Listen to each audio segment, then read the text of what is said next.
Alright guys, welcome back to the Guns Gear Network. Today we're going to do a gun review, and we're also going to not talk specifically about this WASR 10, but the parts and a little bit about those and some issues I've had. It's going to be a little longer video than I like doing, but I think what I'm going to talk about is kind of important, and most guys will find it interesting. If not, you can kind of bump through the fast forward button there and try getting through it if it gets a little long for you, but I think some of the things I'm going to talk about things you'll find interesting, and what I did with this particular rifle and the issues I had and what I did to fix it and so forth. The rifle itself is the standard WASR 10. It is the much loved and hated AKM/AK-47 in the AK world. People love them and hate them, but at the end of the day, they are a good price point for people wanting to get into the AK platform. An AK style rifle. This right here fits that bill fairly well for a lot of people. I actually picked this one up used. I have about $400. I paid $400 for it, including 2 magazines and some little accessory type things. But when I first got it, it had a Tapco folding stock back here, and it had a I don't think it was Tapco, but it was an American-made pistol grip, and then it had the Galil style fore-end there. I didn't like all that stuff, so I took it off and I sold it. Sold it for about $40, so that left me about $360 in the rifle with the magazine and stuff, which I thought was a pretty good deal. So what I did, one of the first things I did, and I'll knock that out real quick because it was an issue I had. I won't go into all the issues or potential issues with a WASR. Any AK you buy, whether it be WASR or any of them, just double check and make sure that certain things are in line, like the front sight is straight and so forth. And there's a lot of videos about all that, so I won't go into detail with it. But one kind of rare thing that came about with this in particular rifle is this muzzle brake. What happened was most AK rifles have a left-hand thread pattern. So this one had, from the factory, from Century, it had a slant muzzle brake.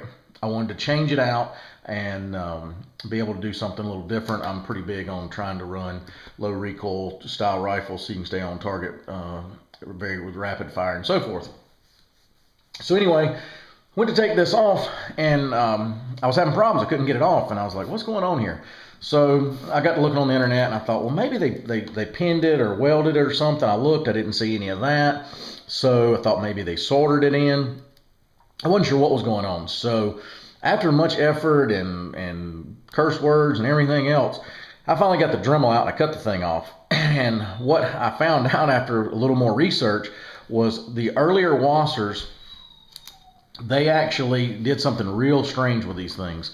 They actually turned this down to an odd size, and then they did right-hand pattern instead of left-hand. So not only was it right-hand thread pattern instead of left-hand, it was turned down. So this, I called it the unicorn muzzle brake, because they were like unicorns. You don't see them. It was specific to this rifle, and you couldn't go buy an aftermarket anything for it.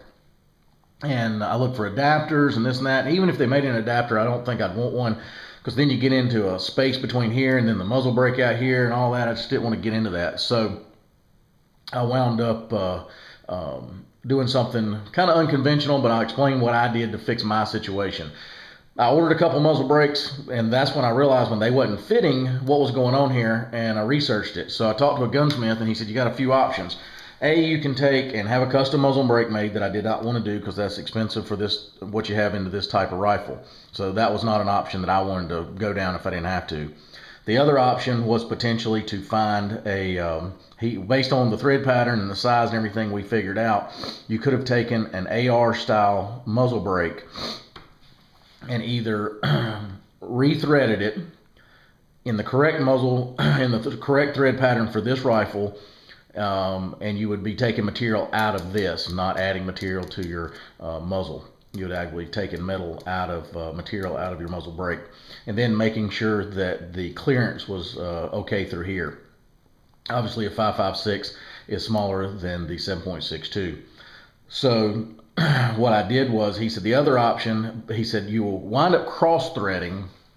He said if you can find a muzzle brake that will actually fit as far as the bullet passing through it. He said even if not, he could drill that out, not a problem. He said one option, the cheapest option you can do is literally force the AR style, because that was one thing when I first got into this problem. I just out of curiosity, I took a standard bird cage and it would thread onto a little bit of it and then it would stop, and I told him that, and he said, well, if that's the case, and he explained what was going on. So he said the cheapest option is to just literally force this AR style pattern muzzle brake onto this threaded muzzle here. And he said when you do it, just go ahead and put a little Loctite in. He said most likely it'll be so tight it won't matter. And he said even if so, if it would work loose, he could go in here and drill this and tap it and or spot weld it. He said but it would be permanent. It's not the best option I wanted, but again, for this rifle, I just was trying to get as, within not spending a whole lot of money on this type of rifle. So that's what I opted to do. I bought this off of eBay, and this is a super nice, this is American made, and a gentleman that goes by Roush, R-O-U-S-C-H Sports, off of eBay. These are American made. He makes a bunch of different styles of accessories and muzzle brakes made in America. This is similar to, and I don't like comparing one company to the other, but it is similar in a battle, what I would consider a battle comp design. It has 4 ports, 3 ports, 4 ports, 3 ports, all around the entire circumference of this muzzle brake. It does great. I may wind up tuning this a little bit, and what I mean by that is I may go in and once I shoot it a little more and figure out the impulse and the recoil pattern, the way it's acting, I may go in here and drill some of these holes out on one side bigger or so forth to kind of tune it up and get it shooting a little more flatter. But good muzzle brakes, and that's how I fix my solution, guys. I bought this literally, I think it was like $18 or something, including shipping, and was just, I put a Loctite on and just forced it on there, and it's plenty tight, but again, it is kind of permanent at this point unless I want to do something different, which was fine with me. I'm not that particular. I think I can tune that one up to get it to exactly how I want it and like, but I'd like the option of being able to switch it out, but at this point that's not an option. So anyway, let's start at the rear end of the rifle here and kind of what I did, and I'll tell you some mistakes I made along the way. I told you I sold the folding stock. I did not like it. I wound up buying the ATI folding stock. I like the idea of a folding stock. I just didn't like the Tapco folding stock. So I wound up with the, because I like an adjustable stock. So if I let somebody else try this rifle, it will fit their length of pull correctly. So that's the reason I like these collapsible stocks. And if you're wearing heavy coats or body armor, any of that, you can adjust this. And I love an adjusting stock, the M4 style. So I originally went with the M4 style folding ATI stock. What I didn't realize at the time, and I guess I should have, because it folds, there's a block here about this big that sticks off where this trunnion is before the fold happens. Well, because of that, even in the open position, there's a lot of space here, which causes the length of this thing to go a lot further. It was pretty far, and I didn't like it, so I wound up not using it. And then I thought, well, I'll go back to a standard M4 style buffer tube. Got to looking around, and Tapco's kind of known for their AK stuff, so I bought a Tapco plastic or polymer buffer tube, got it installed. I liked it. I liked the way it functioned.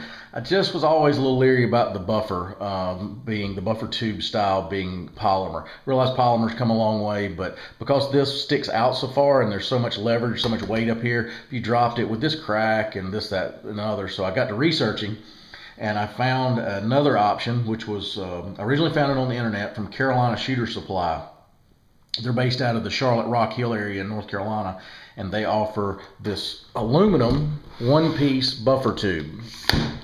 And there is no 2 pieces. And what it is, another thing I like about it too, this thing's very heavy duty, really solid. Aluminum's anodized, and then it also, because of the way they've designed it here, it brings the your cheek rest up more higher than some of the designs where it comes a little lower because of the way it fits into the rifle. But this one actually sets up pretty even with the bore of the rifle, which I like more like the style of a AR. But a lot of the AKs, it kind of goes down, so that changes your angle, especially if you're using optics. Also, I did add this for that purpose because of running an optic, and I'll talk about that here in a minute.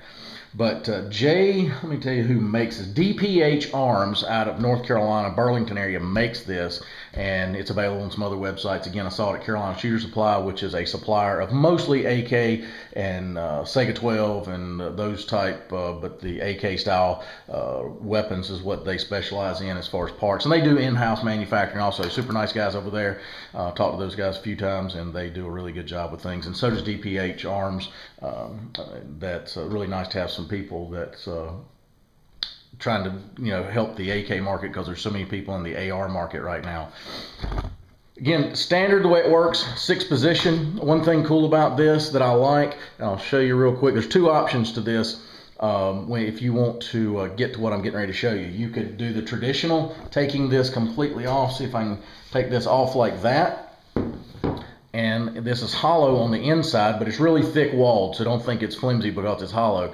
And then what I did was,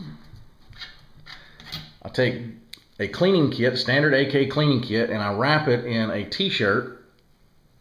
The t-shirt does 2 things. A, it gives me some patches if I ever need them, and for cleaning purposes. And it also keeps this nice and a little snug, and I just leave a little tag line there, tag in, so I can pull it out. And then you would just put this back over it, and there you have your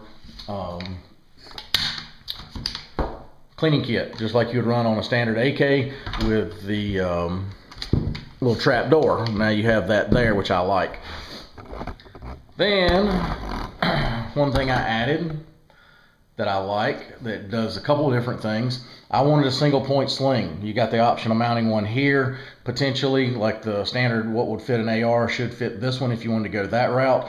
I found this one that I would like this one better just because that's the way I'm used to running them on an AR, but I found this one and it does 2 purposes, and that's why I went with this. There's a sling point on this side and a sling point on this side, and this is actually a plate that is mounted. You take this grip off and then you put this on, and it has 2 grooves, one here and then to go around the trigger guard, and then it has a hole in the middle to take this block that mounts your grip on and tie it all together. It actually strengthens your receiver here. Because there's a little bit of a gap here, worried about a little possibly moisture or rust getting under there, because once you get this on, you probably will never take it off. What I did is I put a thin coat of grease, heavy duty grease, on top of this plate, and then pushed in and put a little thin coat on the bottom of the receiver, and then put it all together. That way you got a thin coat of grease, kind of like Cosmoline, that would protect it underneath there. So I went ahead and did that. Have the Mo grip here. I like Magpul products, and I usually run these styles on my AR. Just like those, I like this very much. The difference I did see, and I don't know if Magpul has changed from the old grips I have for my AR, but this one, the texturing was a little more aggressive, and I didn't really like that. So I wound up just taking a piece of light sandpaper and knocking that off, and able to get it to kind of where I want. Also, everybody knows about these grips have the a cavity here in the middle that's empty. That way you can run, keep your extra batteries for your sights or Allen wrenches if you have some parts that need Allen wrenches, any extra tools. I like having that there, so I really like that. On the inside, I did the polish job, polished the inside of the rails, polished the hammer face, or the hammer where it rides, the bolt rides over it, a few other things like that. It also did a Wolf spring, the 15%, I think it's 15% power increase spring in it. I really like that. This thing is pretty smooth. Spring's pretty tight because of that, but it's really smooth. Another eBay find that I found was this enhanced bolt handle here that manipulates your bolt. I liked having where you could grab hold of it and get a hold of it real easy if you was wanting to charge the bolt. This one comes from a guy off of eBay, and I always tell where I get stuff if I can. This one comes from a guy, Tyler14590, on eBay. Really nice guy. I talked to him personally. And this one, he offers a few different models, and he also occasionally he'll have what he calls ones that are imperfect or flaws. And they're like $15, I think, including shipping, for the ones with flaws, and it's like $18 for the ones that he doesn't think have flaws. And I said, hey, it's going on AK, it doesn't really bother me. I bought the one for $15. I didn't see any flaws. Again, these guys are pretty much perfectionists. A lot of times these machinist people, I didn't see a whole lot of flaws. He said it was probably in the checkering that this knurling on top that gives it the texture for the grip was probably flawed, and he didn't like it. So, but on the flip side of that, just like my Magpul grip, I did not like it being so aggressive. And some people may like that, and that if it is, that's for you. The good thing about it is it's easier to take away material than it is add it. So if you get it and it's not grippy enough for you, you can't fix that. If you get one that's too grippy for you, there's a way to fix that. I just took sandpaper and literally did a circle pattern here around it and kept messing with it until I got it to where I liked it. Still a little grippy, but it's not anything too aggressive, and that's one thing I like about it. This one is actually held on by 2 Allen screws that go on this bottom side. If you buy one of these guys, you'll need to install it. Originally, I tried installing them with the Allen screws here and then here in different ways. It actually needs to go at this 6 o'clock position down at the bottom. There's 2 Allen screws. Anything you do on an AK that has bolts, I highly recommend Loctite no matter what you do. These things are kind of like a Harley. They'll rattle themselves apart if you're not careful. That's why they... these rivets are in place, that way they won't rattle them apart. But these right here, anything that you attach that uses a screw, I would definitely use Loctite. So that's what I did here. I Loctited it in. It's very snug, very secure. It doesn't wobble, doesn't do anything, and that sort of stuff. So go down a little bit further here, and I'm trying to bust through this, guys, pretty quick because it's going to get pretty long if I'm not careful. This right here is the UTG quad rail. Keep in mind, guys, when you get the UTG quad rail, at one time, I don't know if they currently do it, they offer one that's China made and one that is made in the USA. They're identical to my knowledge, but this one is, they do make this in 2 different ones. And if you're trying to stay 922R compliant, you'll need to make sure that you look at that, and you may need to order the one made in the US. The US one is a little more expensive. The other thing I will tell you about this mount, there's also a block that you need to put between the gas tube and the barrel, because when you cinch all this down, some people have complained about problems of the tension would cause this gas tube to get out of shape, and it would cause it to jam. So make sure you pay attention to that, and make sure you're getting the one with the block that goes in between that'll keep all that in line.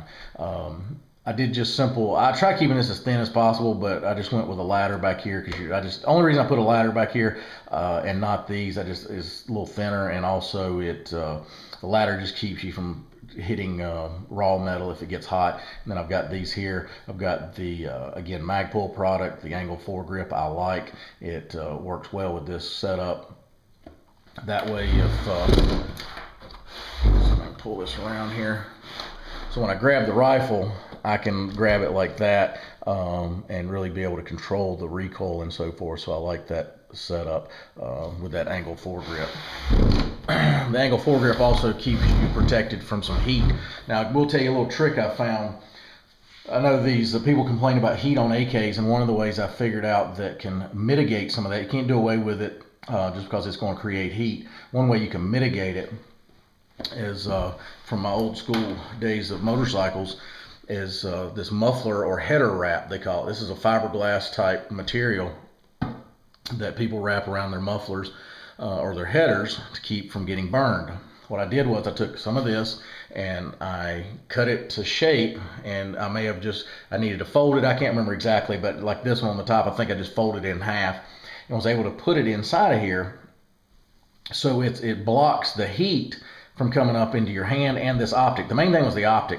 Sometimes these things can get so hot that they can cause the electronics and the optics to stop or whatever, but I wanted to try mitigating that factor. And then I also, on the bottom here, take this off if I can, I also on the bottom section that goes directly, because there's a video somewhere where somebody did like 1,000 round burn in one of these AKs, and it got so hot it melted one of these, not this in particular style, I think it was a vertical hand grip, foregrip, but they burned it and melted it off. But I've also got this same heat protection tape between this piece and the barrel. But there's also still vent holes here, so there's plenty of ventilation that can happen to dissipate heat that way through ventilation and to absorb some of the heat and keep it from going into your hands and all that, to protect them and protect your optics and any of this plastic type stuff you're running like foregrip, so it doesn't melt that either. So anyway, pretty cool, neat little trick I tried, and you may want to buy yourself. I bought this off of eBay again. It was like, I don't know, $8 including shipping for a roll of like 8 foot of it or something, 10 foot, forget what it is. Up here, primary arms, red dots. If you've watched any of my other videos, I'm a big advocate of primary arms and their red dots. For the money, they are excellent. These run about $89, 80 bucks, $89, I think $90.